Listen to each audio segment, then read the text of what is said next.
of the Creator, Redeemer, and Sanctifier. Amen. Syria, June 2020. Imagine yourself here. As we live through the darkest night of our liturgical year, we are not alone in darkness or despair. A bit of context for the passage. The year is 590 BC during the Babylonian captivity.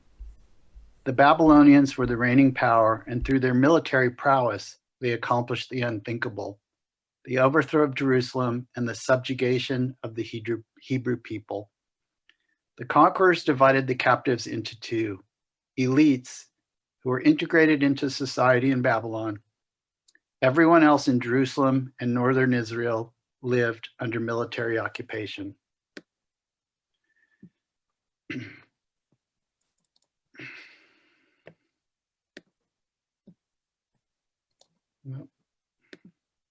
Sorry. Ezekiel addresses a broken and war-torn people.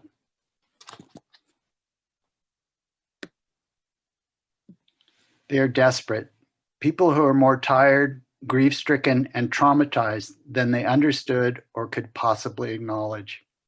People exhausted to their very core. At a high level, two things emerge from this passage: comfort and a radically new heart. Comfort. I will take you from the nations and gather you from all the countries and bring you into your own land. This same message is summarized again in verse 28. Then you shall live in the land that I gave to your ancestors, and you shall be my people, and I will be your God. Ezekiel speaks here of God's intense desire to triage. I will free you from captivity and bring you home.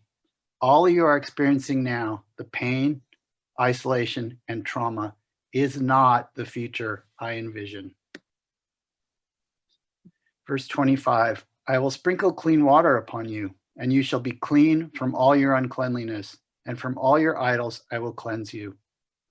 Triage is extended. Your captivity, worship of false idols, and former wanton lifestyle renders you unclean. But do not worry, you will be made clean. Your wounds will be bound, and you will be made whole. A new heart. A new heart I will give you, and a new spirit I will put within you. And I will remove from your body the heart of stone and give you a heart of flesh. I will put my spirit within you and make you follow my statutes and be careful to observe my ordinances. Here is God, the radical surgeon. God extends the promise of change beyond anything imaginable. I'm not painting a happy face here or saying that everything always works out once we trust God. Implicit in the promise is also a demand. Promise and demand work together. It's counterintuitive that during times of suffering, when we are absolutely broken, that God's healing would be insufficient. But it is exactly these periods that form the backdrop for openings to transformation. What Ezekiel calls for is courageous, painful sacrifice. In other words, deep, unflinching, and probing introspection. And this is exactly where it gets interesting. I will give you a new heart to replace stone. What an analogy. I am called to live from my heart. Thursday night, Scott and John stripped the altar. To live into my new heart, it occurs to me I must strip my personal altar by discarding what's no longer needed, that which no longer serves me, and loosening my grip on all I hold so tightly. The quote-unquote construct I have painstakingly created to distinguish myself. A new heart is an opening to contrition, deeper, meaningful connection with others, humility, silence, resignation. The list goes on. Essentially anything that challenges my altar of achievement and distinction, all that I hold secretly or not so secretly, which sets me apart and thus separates me from others. When I am comfortable in God's abundant grace, So much of what I thought was necessary simply falls away.